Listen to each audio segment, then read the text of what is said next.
好啦，咁我第19條就係問到嗰啲 market structure 啦，我自己覺得爭議嘅係咪？因為點解咧？我之前不斷都係講嘅，你如果 market share 細過10%，冇爭議，一定係 monopolistic competition。OK， 如果佢係大過20% 嘅，冇爭議，一定係 oligopoly。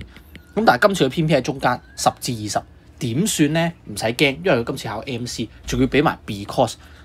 頭先前面嗰幾條都講過啦，係咪 ？because 就 match 咩啊 ？match 啲 definition。你話哇，我唔知喎，揀 monopolistic 好唔好啊？咁睇下呢個答案啦。Imperfect market information 係咪 monopolistic competition 嘅 definition？ 唔係，佢只係其中一個 feature 啫。你甚至係 monopoly 啊、oligopoly 佢都係 imperfect market information 啦，咁所以一定係錯。boy 啦，佢話 heterogeneous product 又係啦。佢只係其中一個 feature，佢根本都唔係 definition。heterogeneous product 根本上 monopoly、oligopoly 同埋 monopolistic competition 都會㗎啦，係咪？咁所以你已經可以排除到啦。原來你就估到考評局想你答 oligopoly 咯嚇。咁 oligopoly 嘅 definition 係咩啊 ？few dominating sellers 啦，係咪？咁咪 C 咯。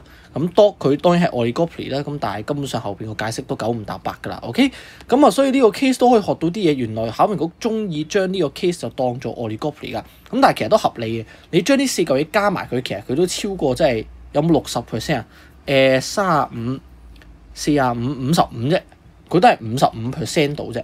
OK， 咁55% 係咪真係 few dominating sellers 咧？我自己覺得有爭議啦。OK， 我自己中意用下邊呢個規則嚟諗嘅。咁但係佢既然要覺得呢個係 oligopoly， 咁咪由得佢咯。OK， 我相信就算你唔識即係用到呢個principle 去諗，你諗唔到咧，你 match 翻啲 definition 都揀到個答案。咁呢個可以作為將來嘅參考。原來佢10幾個%咁樣幾嚿嘢10幾個%咧，都已經可以當佢 oligopoly 咁樣啦嚇。